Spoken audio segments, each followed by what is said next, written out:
Israel Iran યુદ્ધને કારણે સર્જાયેલી વૈશ્વિક ઇંધણની અછતનો ફાયદો ઉઠાવી સુરત જિલ્લામાં રાંધણ ગેસના બોટલનું કૌભાંડ ચલાવતા તત્વો પર સુરત જિલ્લા એલસીબીએ લાલાંક કરી છે। કામરેજ તાલુકાના પરત ગામે ઓમ ઇન્ડસ્ટ્રીયલ એસ્ટેટમાં દરોડો પાડી પોલીસે કુલ 382 ગેસના બોટલ, આઈસર ટેમ્પો અને અન્ય વાહનો સહિત કુલ 34.18 લાખનો મુદ્દામાલ જપ્ત કર્યો છે। તપાસમાં બહાર આવ્યું છે કે મહારાષ્ટ્રના પાલઘરથી આવતો ગેસનો જથ્થો નિયત ગ્રાહકોને આપવાને બદલે રામદેવ ગેસ એજન્સીના સંચાલકો દ્વારા 900નો બોટલ 2350ના ઊંચા ભાવે બારોબાર વેચવામાં આવતો હતો।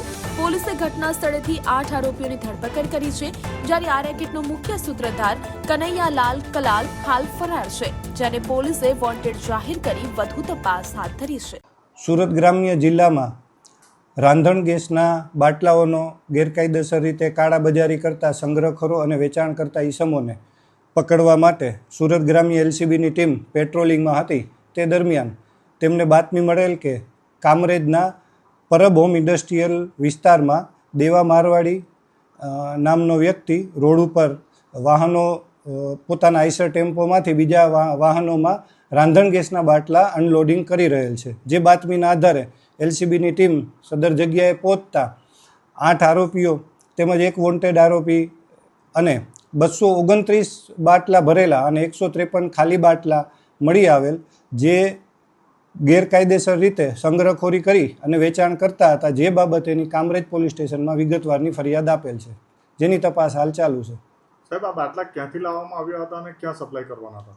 આ બાટલા ગો ગેસ એજન્સી છે, ગો ગેસ એક બ્રાન્ડ છે ગેસની, તે મહારાષ્ટ્રમાં નાગપુર પાસેથી આવતા હતા અને અલગ અલગ માણસોને ગેરકાયદેસર રીતે આપવાની પ્રવૃત્તિ ચાલુ હતી। આજે ધરપકડ જે કરાઈ છે એ લોકો ક્યાં સપ્લાય કરવાના હતા?